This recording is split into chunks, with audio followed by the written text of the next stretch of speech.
பேசாத பாறையா வாயா.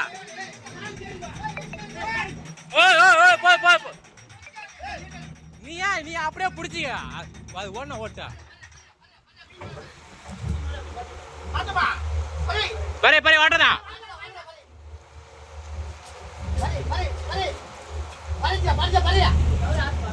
பரே ஒரு காரையில பரஞ்சு அதான் ஒரு மேலே ஏறிட்டு பறையா பிரசாந்த் மேலே இருக்கியா எடு